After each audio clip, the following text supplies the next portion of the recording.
BJP ಅಧ್ಯಕ್ಷರಿಗೆ ರಾಜ್ಯಾಧ್ಯಕ್ಷ ಒಂದು ದಿಸೆಯಲ್ಲಿ ಇವತ್ತು ಈ ಕೆಲಸ ನಡೀತಾ ಇರೋದು ಸಂಘಟನಾ ಪರ್ವ ವಿಜೇಂದ್ರಣ್ಣ ಮಾಡಬೇಕಲ್ಲ ಕೇಂದ್ರದಿಂದ ಆಗಿದ್ದು ಆ ಸಂಘಟನಾ ಪರ್ವ ಅಡಿಯಲ್ಲಿ ಚುನಾವಣೆ ಆಂತರಿಕ ಚುನಾವಣೆಯಾಗಿ ಇವತ್ತು ನಾನು ಆಯ್ಕೆ ಆಗಿದ್ದು ಒಬ್ಬ ವ್ಯಕ್ತಿಯಿಂದ ಚುನಾಯಿತ ಎಲ್ಲ ಪಕ್ಷದ ವರಿಷ್ಠರು ಅದಕ್ಕೆ ನಾನು ಭಾರತೀಯ ಜನತಾ ಪಕ್ಷದ ಪರ ಆಯ್ಕೆ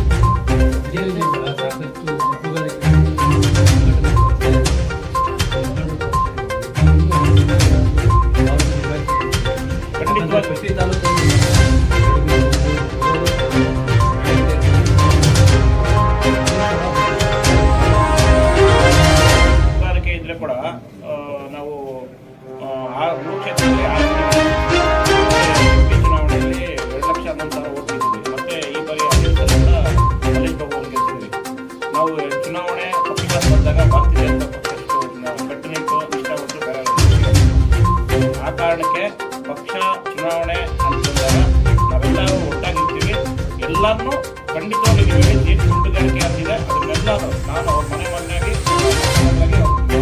ಮನವೊಲಿಸಿ ಪಕ್ಷ ಕಟ್ತೀನಿ. ಯಾವುದೇ ಕಾರಣಕ್ಕೂ ಗುಂಡುಗಾರಿಕೆಗೆ ತಲೆ ಕೊಡಲ್ಲ.